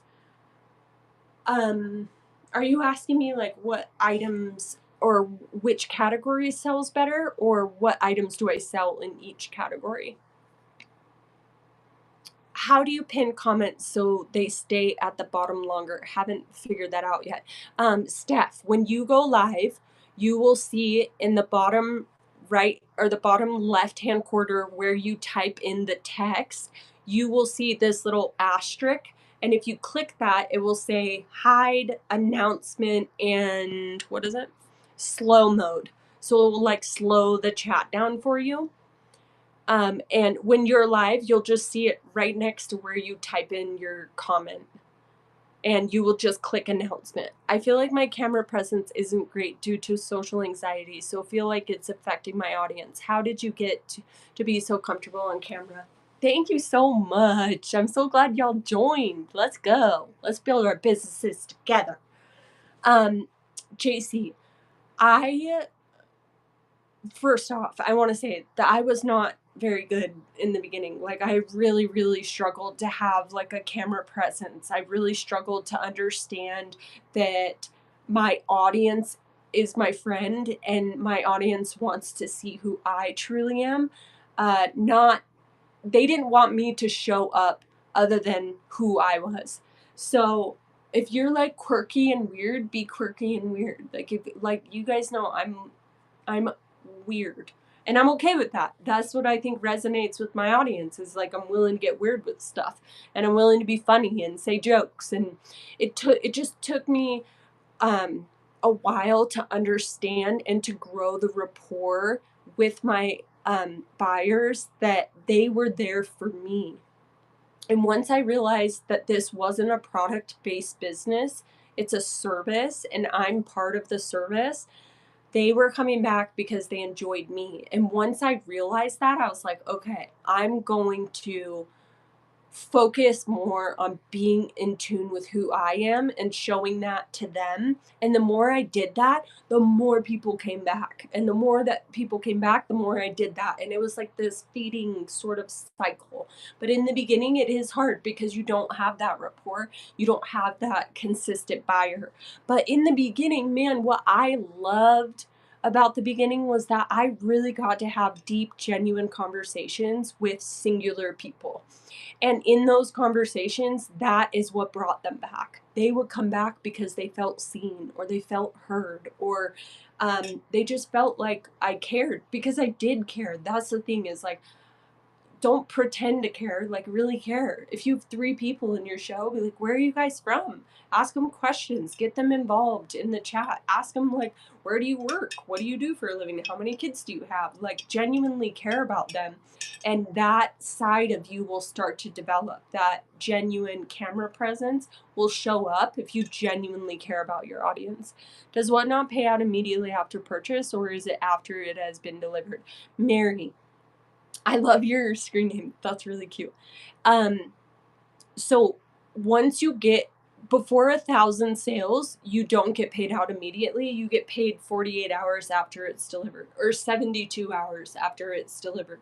Once you get to 1,000 sales, you will get paid immediately upon label generation, which is a freaking game changer, because you don't have that on eBay. You don't have that on Poshmark. Well, you technically do have it on eBay, but to be able to sell an item and then I get to take those earnings and go and put it right back into my business is such a beautiful thing. I was like, so in our program, the roadmap to becoming a live reseller, our goal is to get you to 1,000 sales as fast as possible so you can start recycling that money back into your business. Which category sells better? Okay. I definitely my vintage women's. Definitely. I have done super well with kids. I just don't have the rapport there. What's crazy is with kids, I'm learning so much because it's not like my bread and butter. It's not what I built my business around. And so when I get into the kids category, I feel like it's so much faster paced. People are coming in and out being like, do you have this size? Do you have girls? Do you have boys? It's very disruptive and it's so hard for me to like get into a flow versus in my women's show where people show up and they know how my show is run. They know what to expect. But kids is just a lot more difficult. Granted, I have made a lot of money in kids, so that's why I keep doing it, but I've cut my kid shows back to like once a month versus once a week, just because I make more money doing my women's shows and I want to like double down on what I'm already good at. You will find your tribe when you are truly authentic. It's so true. I'm new to Whatnot as well. I've seen so many sellers at such low prices. How do they make money selling such low prices? So that's the thing is this is what I was touching on earlier is to have the expectation that you're going to be profitable in the beginning is not a very kind expectation because every business is not profitable in the beginning. Like it's just not how it works. And so you do have to invest money into your business by doing low starts because your goal is to get repeat buyers.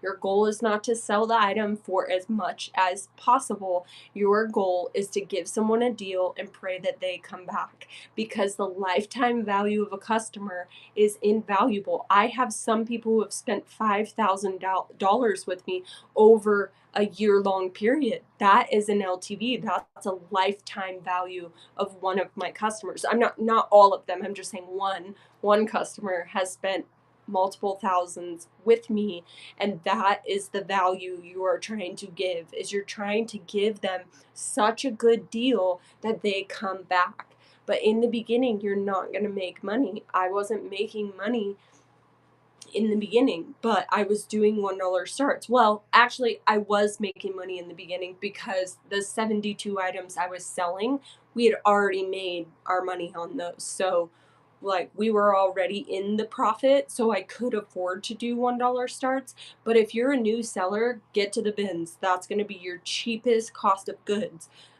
because you pay per pound and you can get your cost per piece under $1. I know I know a lot of people who source at the bins and they get their cost of goods between, like $2 and $1, under $1. So just keep that in mind. Laugh out loud. You're OCD, so I tick and joke around, but then I'm like, these people are gonna think, no, that's the thing, is like, no one's gonna think you're crazy. You're you, and you're gonna find someone in there who's like, I'm OCD too, and I have those ticks too, and that's how you're gonna find your tribe, is by being authentic. Love the messaging here. Thank you, Consignment Cycle. Thank you, thank you. Wow, so many people. Hi, Bree. What's up, girl?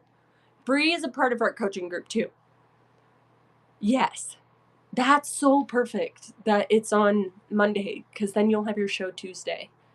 Yeah, where do you live? Just curious where you're able to source. I live in Salt Lake City, Utah. So I go to the Salt Lake City bins. Can I sign up anytime? Yes, you can sign up anytime. So just, whenever, and also we have several people whose accounts are on pause right now because, like, one of our members, she's going through it with her elderly grandma and she needs to take care of her and she can't afford to pay for the group. So we just put her account on pause and then she can put her new payment in when she's ready. So, like, there's no obligation to continue to pay, especially if you're like, something came up, financial things. It happens all the time. We have two people who are on, their payments are on hold. So don't feel like you have to stick around. What is the average cost at the bins if it's per pound? I've wondered that. I think I have one sorted near me, but haven't been yet. Oh my goodness, JC, you're gonna love it. Mine, if I purchase over 100 pounds, it's $1.99 a pound. Yeah. And Bree knows. She took a whole road trip. No, my name is Jenica. My daughter's name is Grace. So when I thought of my business, I was pregnant with my daughter, and I was just like, I'm making Grace, and it was just a sweet little homage to my pregnancy with her. So that's kind of how my name came about. But when people call me Grace, I'm so flattered because she's just precious and lovely and beautiful, and I'm very grateful to be able to name my business after her. My name, I will type it for you. But yeah, any other questions, you guys? Thank you so much for hanging out with me, and thank you for the tips, you guys. The tips are helping me buy a Free People sweater set, and I'm very excited about it. I sold it in another show and tried it on, and Yes, you have to. It's amazing. And that's how you can do $1 starts and if you can't do $1, do $2. You know what I mean? Like, it's amazing. 169 per pound in vintage. Thank you so much, DJ. Thank you, thank you. No, I do not want to do local pickups. I already am like so overwhelmed with just trying to do shipping that like local pickups, I'm just like, nope, nope, nope. Oh, the bins are the Goodwill outlets, and you pay by the pound. So they're just these big, giant blue plastic bins on wheels, and you just dig through clothes and linens and all sorts of stuff to find your items. It's just donated clothing that they just pour into bins. There's no order. So you could get linens, you could get kids' clothes, plus size, all sorts of stuff. You can find really, really amazing. I mean, all my whole business is built on the bins. I only sourced at the bins for my traditional reselling business too, because the cost per piece is so good. Do you do any items outside of clothes? Yes, I do linens, vintage linens. Yeah, you should look it up. You might have one near you. There are a lot of people who don't, which is you do have to kind of get creative. Hi, Kelsey. With how you source things, especially if you're like, dang, I want to do $1 starts, but to buy a dress is like $7.99 at Goodwill or but I have heard that the Salvation Army is really incredible. Deseret Industries, they have incredible prices. Deseret Industries, I'm picking up kids pieces for like 50 cents to $1, which is amazing. Hi, Kelsey. Welcome. Hi, Amber. So you can get creative. If you had one piece of advice for a brand newbie on this app, what would you say? Of course, Freckles. My number one, it's actually two, but my number one piece of advice is to understand that you are going to suck. You're going to suck. There is no way to jump from being a crappy seller to being a seller that has 100 people in their life without going through the journey. So, another piece of advice would be I would understand how to put your mindset in a state that gives you a controllable win with each show, because you can't control how many people are in your live and you can't control what the item sells for or even if it sells, but you can be like, I'm going to run every item for 10 seconds, I'm going to preload my store, and if I do that, that was a win. So just understanding that don't base your success on how many viewers you had and how many sales you made. Just be consistent. Just keep going live. It's the only way you're going to get good. It's the only way you're going to get better. But we immediately shame ourselves. We immediately go into, I am so crappy. I am terrible at this. I'm never going to get good. I've done 10 shows and I only have 7 people showing up. Just keep going, because it's the only way to get good at something. Every single athlete, every person who went to the Olympics was crappy, and all they did was consistently show up over and over and over and over again. I have almost 1,000 hours live.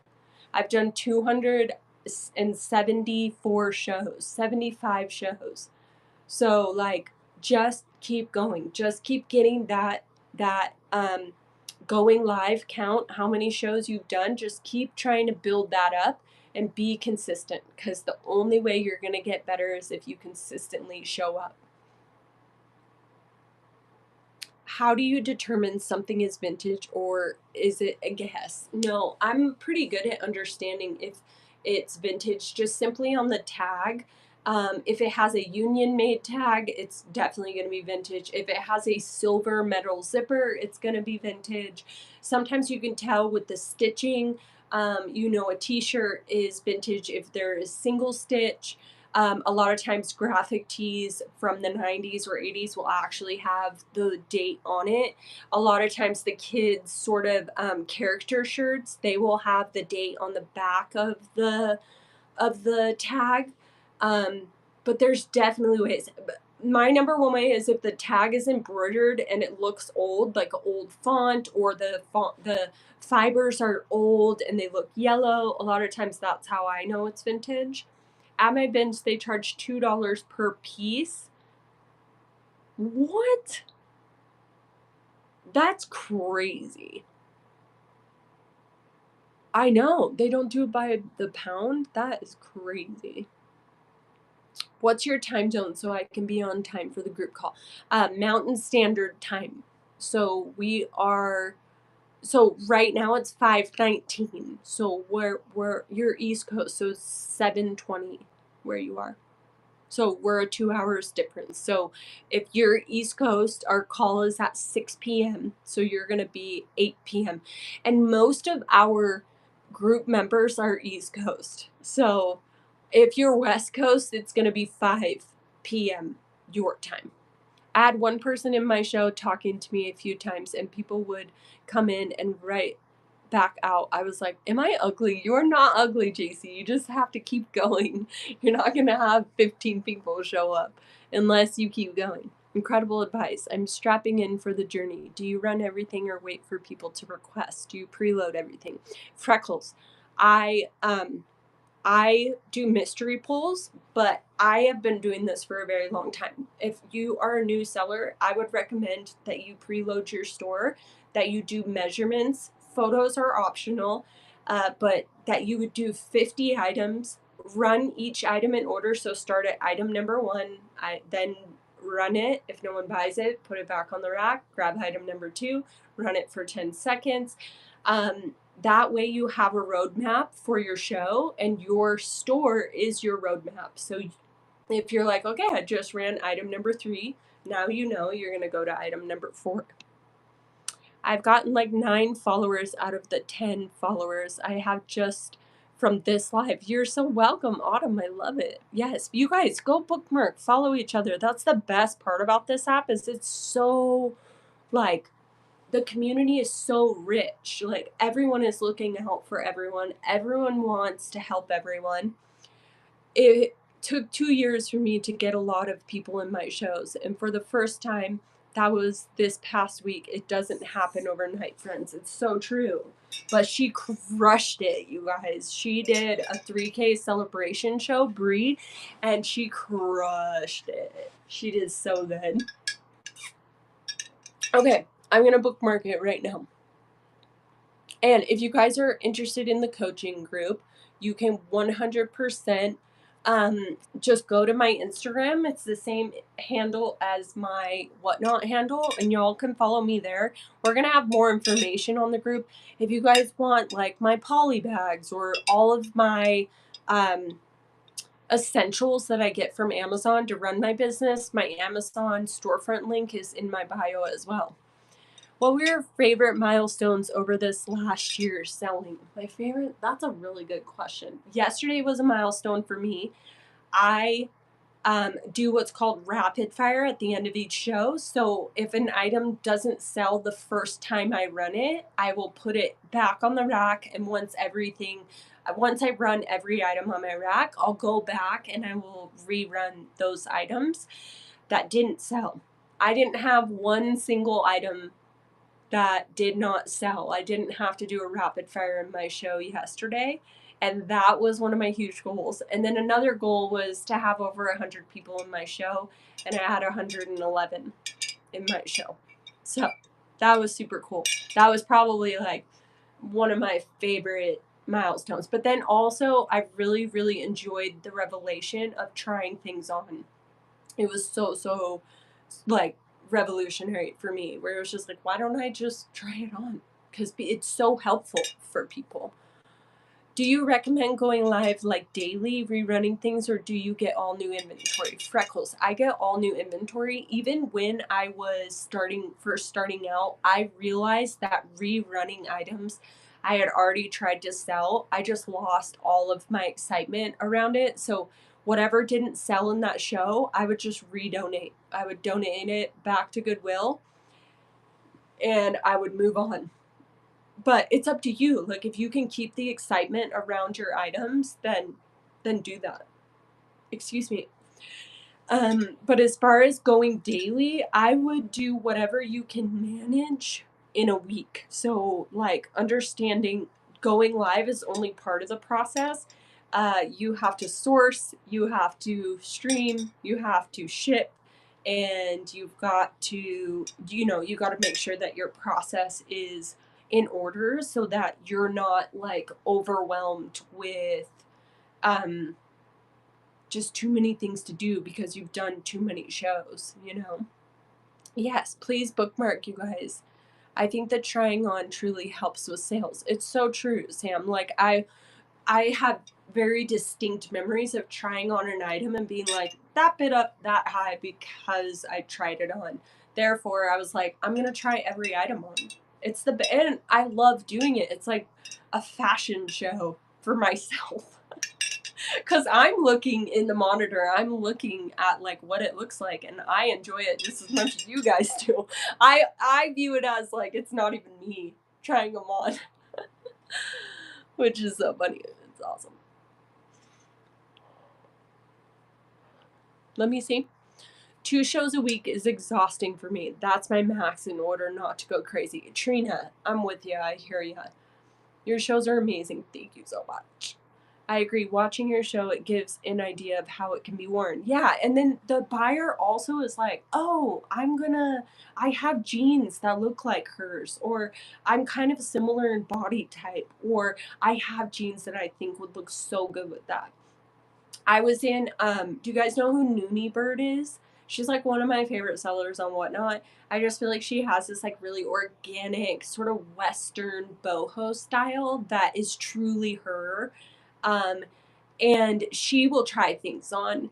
And I straight up, well, I was in her show yesterday and I'm not supposed to be buying it. I bought an item and I was just like, dang it, that trying it on works. It was like this gorgeous kimono piece. I'm really excited to get it. I stopped selling on Whatnot because of anxiety. I hope I can reclaim what I started. I used to think I had to rush and go mega fast like other sellers. Yeah, that's a lie. That is such a lie because I'm slow. I am so slow. I will take 20 minutes on one item because that's the thing is it's not the item. They're coming there to see you, and once you establish yourself, you can, hi, how are you doing? Good. You're doing good. Do you want to say hi?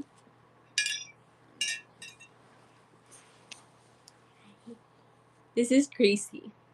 She's 8, and this is who my business is made out of. Is named after. She's precious. Hey, Gracie. That's Pris. I know. You're precious. Hi. Today's JJ's birthday, so Grandma and Grandpa are going to come over soon. Isn't she precious? She's beautiful. Yeah. She needs to brush her hair, though. She gets super rosy when she watches the tablet too long. I know. I'm sweaty. Yeah. He's 2. We got him, yeah, he's obsessed with cars, and we got him some really cute gifts. We're excited. Thank you. Thank you for following me. I know, it's crazy. I can't believe he's 2. I started Whatnot when I was 6 months pregnant with JJ. Oh, I'm sorry. I just got lipstick all over you. You should drink some water, baby. Here, drink some of this. Okay, sorry. I'm missing the chat. What tech items do you have going at your live shows that make it successful and run smooth, such as cell phone, iPad, etc.?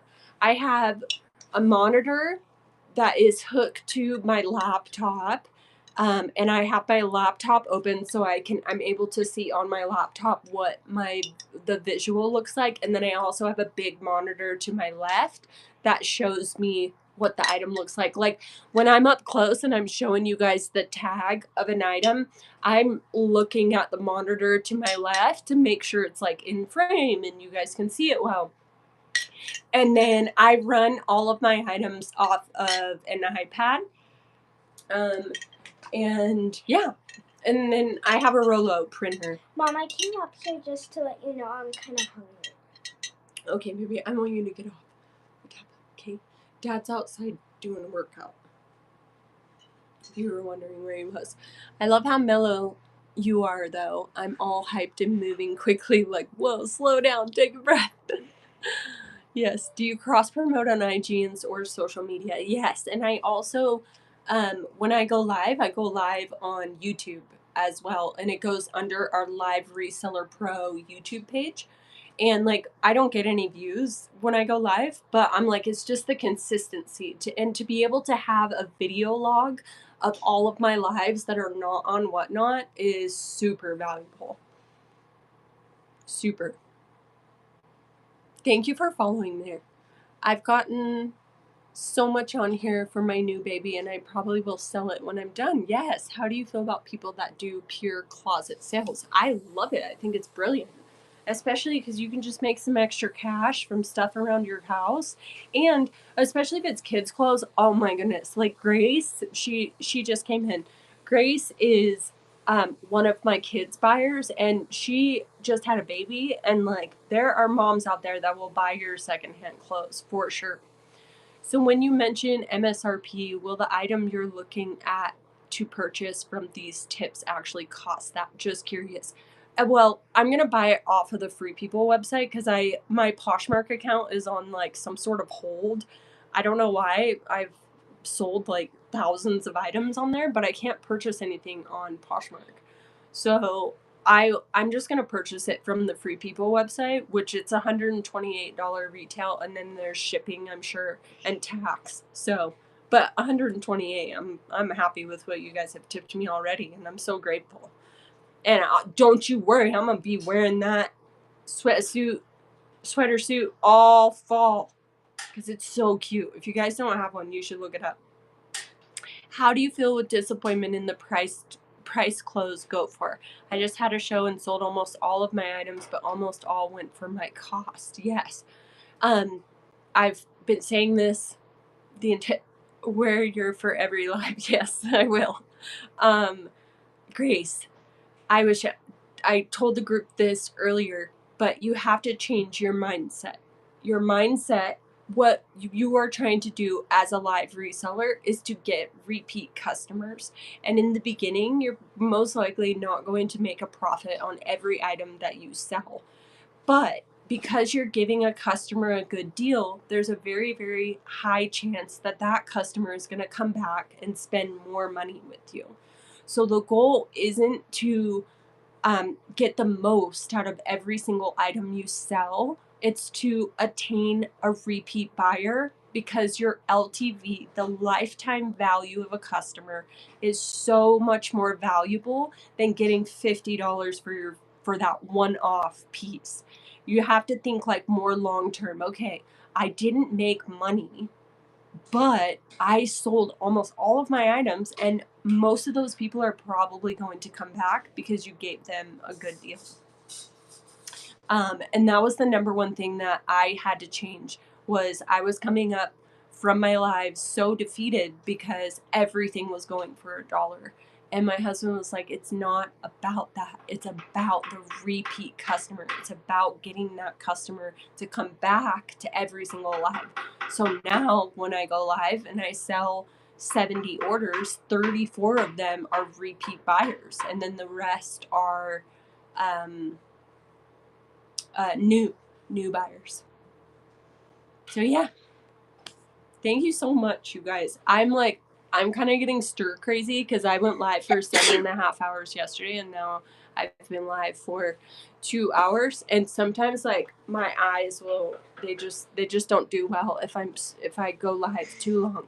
But I am so grateful for you guys. Thank you for just showing up and just being willing to ask questions. You're so welcome, Allison.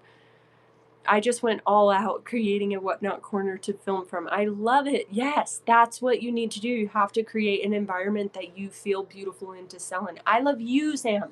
I love you. You need to get selling, girl. Thank you so much. And I'm so excited. If any of you join the group, thank you so much. We have a call tomorrow at 6 p.m. If you want to join the group, you can follow me on Instagram. The link for it is in my bio. I friggin' love you, Pris. I love you, Daniela, so much. And I will see you guys. You sold 120 of 143 items. That is amazing. Yes, because I have space. Amen. Can you say bye? Bye. Should we raid someone? Let's raid someone. We're so doing Haley. You guys, Haley's in her coaching group. She has to drive so far to get her items. She has really low start. She's so sweet. She's a believer in Jesus, and let's bless her. Bye.